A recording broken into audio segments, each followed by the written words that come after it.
Umuhanzi Yampano yatangaje yuko urushako rutigeze rumuhira mu mwaka wa 2025. Uzagura Florien wamenyekanye nka Yampano ni umuhanzi wubatse ibigwi mu Rwanda muri myaka 5 ishize. Gusa kuri uyu munsi wa none ari mu mazi abira nyuma yuko mu minsi yashize hagiye hanze amashusho ye ari gutera akabariro n'umugore we cyangwa se n'umudamu wiwe. Biri mu bintu byatumye bamwe mu bantu bakorera muri showbiz baza kwisanga bari mu maboko atarayabonetse, bamwe bajya mu rukiko baraburana, abandi bafungwa by'agateganyo. Uyu muhanzi Yampano uyu munsi uri kubarirwa mu gihugu cy'Ububiligi, ni umuhanzi wahunze kenshi na kenshi kubera igitutu cy'abafana, ahanini biturutse kuri amashusho yagiye hanze muri iyi minsi ishize. Ku itariki 3 Mutarama mu mwaka wa 2026 nibwo yagiye ku rubuga rwa X yahoze yitwa Twitter, maze andika mu magambo agira ati: muri uyu mwaka wa 2025 urushako ntabwo rwigeze rumpira habe na gato. Abasesengura cyangwa se abareba kure ahangaha bahita begeranya nuko hari video yagiye hanze mu minsi yashize igaragaza uyu muhanzi ari gutera akabariro n'umudamu wiwe, bikaba ibintu byatumeye abantu babyibazaho. Uyu muhanzi Yampano wagiye mu gahinda gakabije muri iyi myaka cyangwa se muri iyi minsi ishize, ni umuhanzi wagaragaje cyane imbamutima avuga yuko atizera abantu ko aribyo byamukozeho. Ahanini turetse ku kuba umwe mu bantu babanaga witwaga Pazomani ari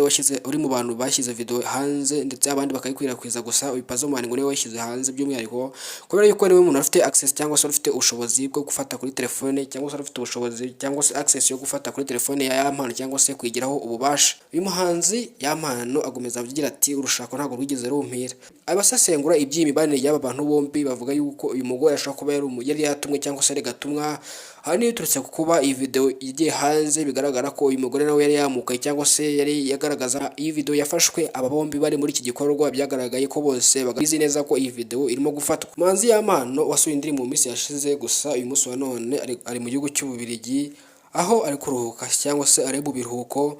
Mu minsi yashize rero nibwo yapostinze ifoto ku mbuga nkoranyambaga ariho avuga ati aheza ni mu ijuru. Cyane ifoto yari yapostinze ari kurira cyangwa se ari gusuka amarira, munsi yayo yandikamo amagambo nababwiye haruguru. Biri mu bintu byakuye abantu imitima, by'umwihariko abafana be ba hafi, hanyuma bituma babyibazaho, ndetse bamwe bajya ku mbuga nkoranyambaga barandika karahava bibaza ibigiye gukurikiraho, cyangwa se bavuga yuko uyu muhanzi Yampano ashaka kuba agiye kwiyambura ubuzima. Gusa Yampano yabihakanye yivuye inyuma, avuga yuko postingiye bisanzwe nk'uko asanzwe abwira abafana be cyangwa se asanzwe barabura. Mu magambo yakomeje yandika kuri iyi foto cyangwa se munsi y'ifoto yakomeje agira ati aho kwizera abantu nakwizera imbwa, kubera ko imbwa yo ntashobora kuguhemukira ngo igutenguhe. Mu yandi magambo yakomeje agira ati ahari kubera ko navukiye kure y'iterambere nisanze ndi guha urukundo abantu kandi ntabwo kuruha imbwa, kuko imbwa yo ntabwo ishobora kukugambanira ngo igushyire hanze cyangwa se ifate amabanga yawe yashyire hanze.